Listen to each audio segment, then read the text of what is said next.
اساسيات هتتعمل كل يوم قبل الاكل والشرب، مفيش اي كسل فيها لان ده اللي هنبدا بيه يومنا، ولازم نبداه على نظافه وروقان.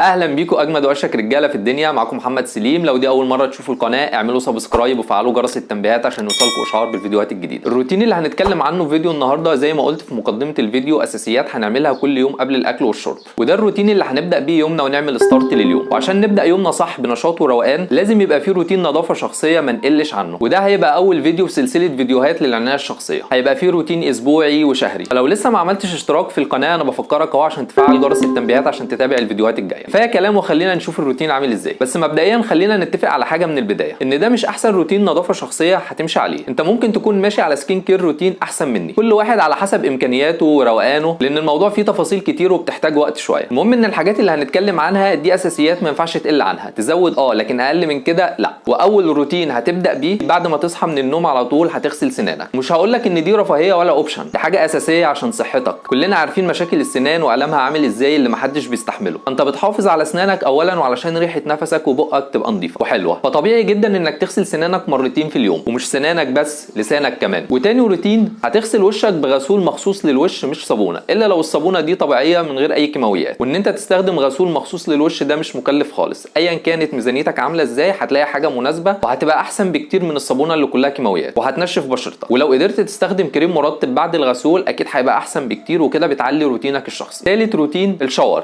ومش محتاجين نتكلم عنه كتير بما اننا داخلين على صيف وحر وعرق، فما ينفعش تنزل من البيت من غير شاور. وطبعا اي مجهود بدني هتعمله هيخلي جسمك يعرق، يبقى لازم شاور بعده. دي من الحاجات الاساسيه اللي مفيش فيها كلام. ورابع روتين لازم تستخدم مزيل العرق، ولازم تبقى عارف الفرق بين الانتي بيرسبرنت والديودرانت. الديودرانت مزيل لريحه العرق، يعني هيخلي ريحه عرقك حلوه، والانتي بيرسبرنت ده مزيل للعرق نفسه او بيقلل العرق وبرده بتبقى ريحته حلوه. فاكيد الاحسن ان انت تستخدم العبوه اللي مكتوب عليها انتي بيرسبرنت، وكده كده هتعرق برده، بس على الاقل لو ده حصل تبقى ريحه عرقك حلوه. خامس روتين معانا هو البرفيوم. لازم تستخدم برفان. لو لحد دلوقتي لسه مش بتستخدم اي برفانات لازم تعيد نظر في الموضوع ده، لان هيفرق معاك جدا فوق ما تتخيل. وموضوع البرفانات ده محتاج فيديو لوحده لان فيه تفاصيل كتير، وان شاء الله هنعملها قريب. ولو وصلت معايا لحد هنا والفيديو عجبك ما تنساش تعمل لايك، واستنى الفيديوهات الجايه اللي هنكمل بيها روتين العنايه الشخصيه. وفي نهايه الفيديو اتمنى ما اكونش طولت عليكم والفيديو يكون عجبكم، واشوفكم على خير الفيديو الجاي.